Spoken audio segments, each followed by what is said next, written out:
1, 2, is this on?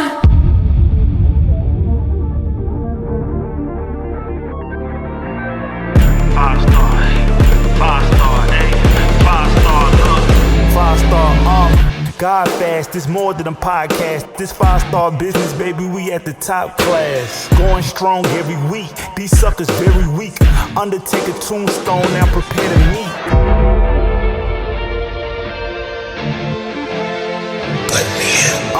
You know what it is, tune in to hear the best news. The 5-star podcast featuring SQ. Ask around, baby, we the hottest show in town. Like Jock and no sis, going down.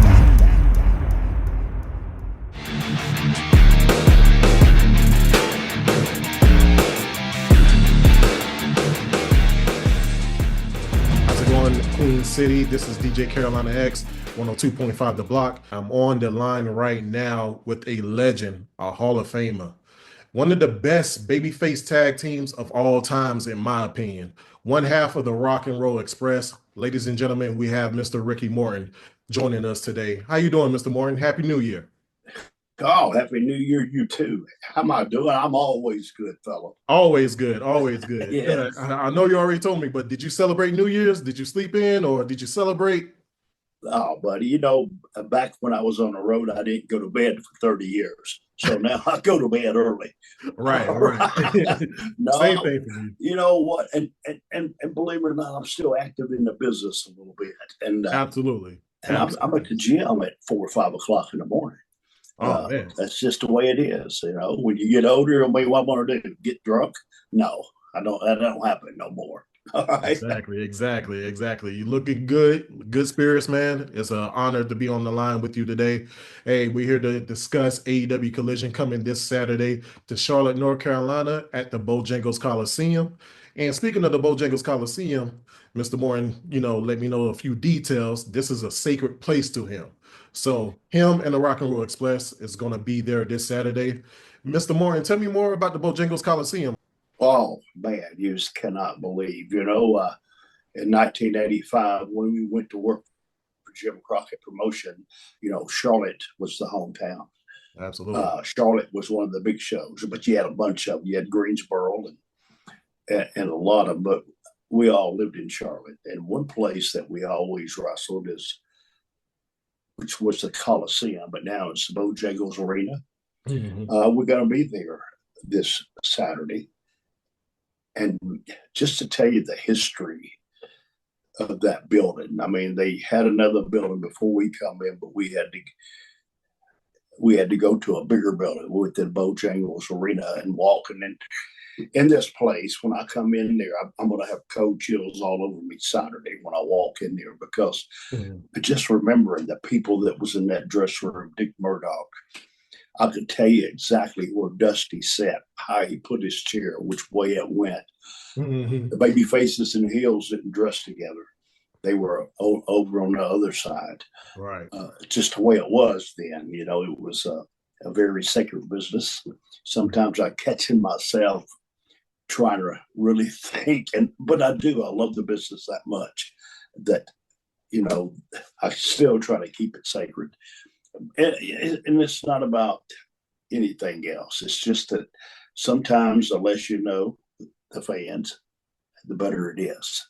I loved catching them off surprise, making them think one thing, but we do another thing, and just blows their mind.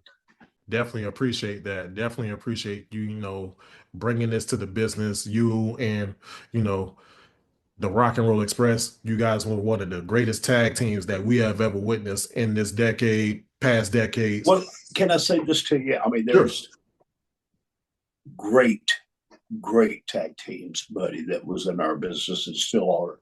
Mm-hmm. But in 1985, and I'm going to say this, I'll go out on a line. I'm not ashamed to say this. Mm-hmm. Robert and I were the best true babyface tag team. Absolutely. 85, 86, and 87. A lot of great tag, but I'm talking about a true babyface tag team. Right. You guys are one of the best babyface tag teams we have ever witnessed in this business, in the history. For people that do not know, how did you and Robert, get your start in the business when it comes down to it? Well, I'm a second generation wrestler. My dad was a professional wrestler. Then he refereed later on in Memphis, and that's where I started at. You know, and I don't know if you know, I have a son that wrestles. He's a third generation, but Robert wrestled with his brother, Ricky Gibson. Right. And along that road, and I'm just gonna, we got a minute or two, man. I'm just gonna tell you the story here. You know, I used to ride with my dad a lot, and that's where I learned a lot in the business. And people sometimes will tell you, well, you got a break because of your dad. But no, I started breaking in the business when I was like 10 years old. And by the time I got 18 and 19 and 20 years old, what the part of that as my dad had anything to do. It's just the way I held it everybody. That's the same way it is with my son too, but we're not going back there. But my dad told me, because this was in territory days. And listen to some of these old timers sometime. I'm talking about myself. Right. Then there's territory days. And I'm going to tell you, just like I tell everybody else, in territory days, my daddy told me, he said, you're never going to get over the booker, or you're never going to get over the owner, according on which one is wrestling, because they're going to be the main event. He said, but one thing that every territory got to have is a semi-main event. And he says semi-main events are tag team wrestling. Now, when he told me that years ago, that's what I started doing, tag team. And I went out to Oklahoma. Then I brought Eddie Gilbert. And I'm going to tell you, Eddie Gilbert was he wasn't but 17 and just turned 18. And when me and him were out in Oklahoma, then me and him came back, and the same thing. But before Eddie Gilbert, I had Sonny King. You remember Sonny King? Yep, absolutely. Yes, sir. Sonny just passed away not long ago. He was, man, did this guy teach me so much about the business. And Sonny was a big old hill in Memphis. You know, he did the thing where we turned babyface with me, and we didn't break records, because at that time that's when Jerry Lawler broke his leg and Bill Dundee had hepatitis. They were the two top people in Memphis territory. So they had to have somebody. So they put me and Kenny up there. Don't get me wrong, we didn't break records, but the territory didn't die. We held our own for it. And then like I said, me and Eddie went on after that out to Oklahoma, and I came back to Memphis, and I teamed up with a gentleman that people tell me a lot of times, and Ricky Morton, you're one of the greatest baby faces ever in the business.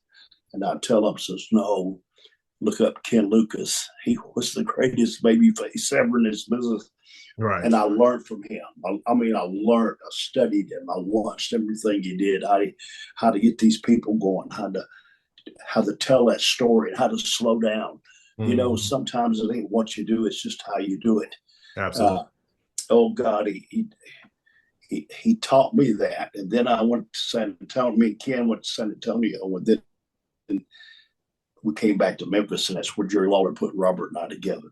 And with my experiences being in that tag team, and Robert being with his brother, you see, I was looking for that one tag team wrestler to go try to pop these territories or be in a semi-main event. See, our business back then has been at the right place at the right time.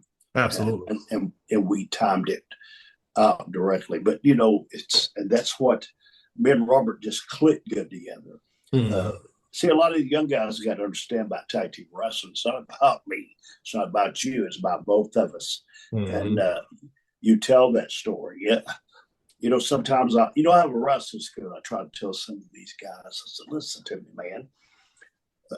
Instead of y'all trying to outdo each other on your high spots and making you both look like idiots, why don't you work together?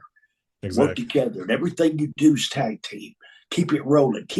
Step up. Keep it going. Everything's tag team. You know, even when one of you're selling, you're always trying to tag your partner. Boom, you're taking them up, but you're trying to tag your partner. But you know, sometimes he gets away from some guys. You know, they're in that competition row who can do the best high spot out of the tag team. Because and the only reason that's for is because they don't understand it's not about me. It's about both of us. Exactly. Exactly. And let's dive more into that. When it comes down to tag team wrestling, you guys work well as a tandem. When it comes down to your matches that you had, one that stood out was against the Midnight Express. And when it comes down to that rivalry, would you say that was one of the best tag teams that you went up against, you and Rockaway Express, or is there any other tag teams that you know that you give an honorable mention to? Oh, buddy, there's a lot of them. But see, but the Midnight Express holds something sacred because you see, we went to Louisiana and popped the territory. Exactly. That was a big deal back then. That was our first territory we went to, was to Louisiana. But you see, it takes people to get you over when you come in. When we Absolutely. first went in there, we did an angle with Crusher Khrushchev and Nikolai Volkov. And see, Mhm. they got us a we was all American kids thing with the Russians. And at that time was when we had a big dispute with the Russians, Mhm. and it just all fell in place, and they got us ready for when Jimmy Cornette come in. Now, see, what made the Midnight Express so good was, well, there's both tremendous workers. Bobby Eaton's, Absolutely. I mean, it's hard to even explain how good he was, and Dennis Condrey too. Mhm. But you see, Jimmy Cornette had so much heat; everybody hated him. I remember in Louisville, Kentucky, because Jimmy Cornette used to be a picture taker around the ring. He took pictures of the boys to get their pictures and sell their gimmicks, and Mhm. for magazines and all this stuff. And I never forget this in my life. He was wanting to be a manager. Mhm. And Jerry Jarrett told him, he says, listen to me, son, if you can get enough heat with the fans as you do the boys,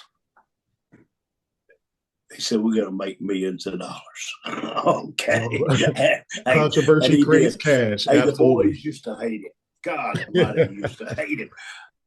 But, I love Jimmy. Had a great time with him. Mm. We had a great run together. Our businesses really changed. And after being in the business 50, I had to change with it.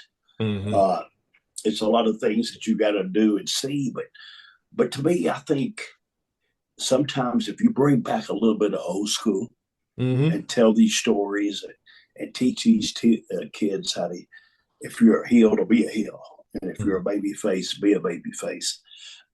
I think it'll work in a couple of situations, and to do that. But man, yeah, the Midnight Express, but going on to other tag, you see, man, we had great runs. We went from there to Charlotte.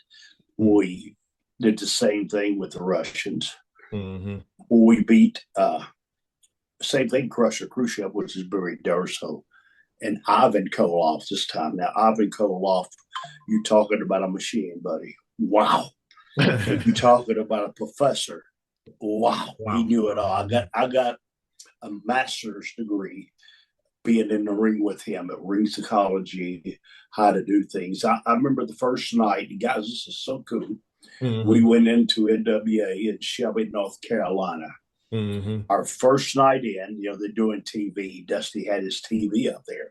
But, Mhm. on the second show, Robert and I on the first match. And then it has it all the way down. But see, this is how kayfabe our business was. So nobody knew that we were winning the world titles. Mm. And we went the whole hour Yeah. on the TV. And I remember Baby Doll used to tell me, well, God, we're fixing to go on. They're still in the ring. We ain't going to have time to have our match. And, Right. but you see, that was the night, and I call it the Victory Row. If you ever seen the finish of that match, it's the Victory Row that was heard around the world. Mhm. That's right when TBS got on. That's when Crockett went to TBS, went nationwide, and holy crap! We were instantly rock stars, Right. to tell you the truth. Right. And if you look at some of these tapes, and some of them, and these, I'm talking about, this was every night. And this reminds me of Charlotte too. Just us just going to the rink. Mhm. Yeah, man, just unbelievable. And I never forget in Charlotte, this Mhm. was on a Christmas afternoon. Mhm. I gotta, I get out of my car, I got my coat on, but when I get inside the building, they didn't tuck my shirt off of me. My shirt was, I didn't have a shirt on, and my earrings were gone, and just the people just, and that was just coming into the building. Right. So, exactly. but every night you see this, dude. We had to hustle. We had to have all these security and police officers to get us into. And the business changed overnight, and I'm serious. And see, people got to understand this. We took it from these big, brutal heels that weighed 500 pounds apiece, and they were your baby faces. Okay. Right. To us coming in. Well, see, all of a sudden, it's just like anything, especially in TV and everything. We had a whole new crew watching. Do you understand it? Everybody was new. Gosh almighty. And this is the girls. The girls come out. Let me tell you, when you draw the girls, you draw the guys out. And the next thing you know, we're packed everywhere we're going. Being in the history of our business, and don't sit here, I'm talking about what we done. It took all of us. After we went through Ivan and Barry Dorso, that's when the Midnight Express come in. And then when the Midnight Express come in, we went through them, and then we went to the Four Horsemen. Yep. Anderson and R. Anderson. Yes, and Ole and them come in, and God, it just kept on growing and growing. Then all of a sudden, the next thing you know, I'm wrestling Ric Flair all over the world. I just seen Rick. He made a post not long ago. I took a picture with him somewhere that he posted. Said, "All right, guys, nowadays we went to 9-hour draws in 1 week. Can y'all do that? That's every night, twice on Saturday, twice on Sunday." So, what a compliment about Rick. And I want to say this. I know that we're talking about AEW and me being in the Charlotte Coliseum again, but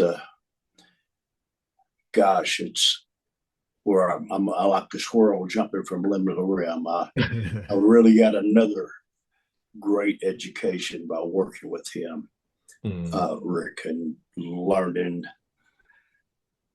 this business and learning how to get the people.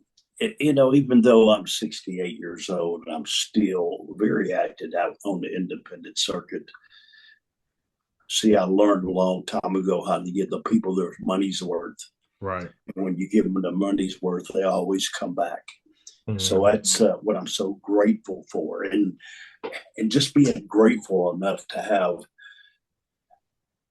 AEW to have us at their show and at the Bojangles Arena. And let's tell all the people we're there.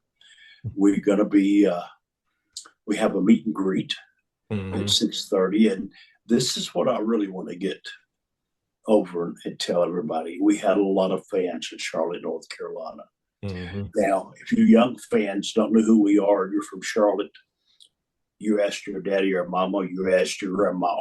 Okay. Exactly. They would tell you who the Rock and Roll Express was or what we did in the Charlotte area.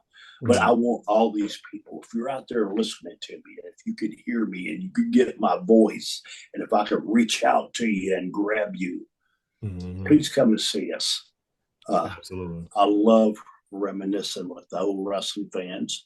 If you have some of the old pictures that you had back in those days, please bring them before we can sign them, or please bring them for just see them. Please, you guys, please. Oh man, I mean, you don't understand because I'm talking to you now. I'm starting to get goosebumps, man. Yeah, man. Because because you don't understand what this town meant to the Rock and Roll Express, what it meant to me too. I made my home there for a long time. I had 2 kids that were born there. I had a lot of memories, and believe it or not, Charlotte is 10 times bigger than it was back then. Well, it might be more than that now. Right. But all you old fans, man, I just appreciate it, and I would love for you guys to come back out because the sound of that You know, the acoustics in that building were so great. You know, rock and roll. It was bad to the bone, buddy. Absolutely. We're definitely going to appreciate you guys coming out. We just had Rick on our last call when it came down to it. I told him the exact same thing I'm going to tell you. We definitely appreciate the Rock and Roll Express. We definitely appreciate Ric Flair for being the pioneers and trailblazers, to making this business evolve. And speaking of evolution, the actual business today has evolved to better tag teams than what you see today. Is there any tag teams that you noticed today that you have your eyes on that you want to give your praises to? Oh, man, I have my special ones. I don't know if you've seen my T-shirt that we have. It's a picture of me and Robert, and it says the Young Bucks on it. We Right. okay, Yeah. and then tag teams that are not in that company. Yeah, I love a lot of fun with the Hardy Boys. I watched them guys, kids, blossomed into what they made in this business. Absolutely. But then you just mentioned something, and I want to go back to this. You were talking about Ric Flair, and that's why I cut it off a little bit, because I didn't want to pressure on that. But Ric Flair was the greatest world champion ever. Now, No argument don't here. get me wrong. No argument Don't get me here. wrong. I'm not No saying argument. that he was the best worker or that he was the best world champion ever. And the reason I'm telling you this, and I know for a fact, when you paid to see him, he gave you your money's worth. Absolutely. And now, if you didn't go an hour, you went 58 minutes. And that was just him. Our business was that we did this every night, not, you didn't do a show, then you're off 3 days. This was every night of the week, twice on Saturday and twice on Sunday. And I watched him and educated him, and educated me by watching his stuff. The greatest things that you could ever do was to watch him. But he was the greatest world champion ever, just for that. Right. Just for making sure the wrestling fans, he never disappointed them. Never. Definitely appreciate you joining us today. Before we announce for AEW Collision, I always do this little icebreaker. I know, for Rock and Roll Express, I know that you have your favorite songs or favorite artists that you listen to back then or even now. This is a hip hop station, but I can tell you that I listen to everything. I listen from anything from AC/DC, Metallica, Linkin Park, things of that nature. So who is in your playlist when it comes down to, just enjoying your day? Like, who do you listen to? Buddy, you know what?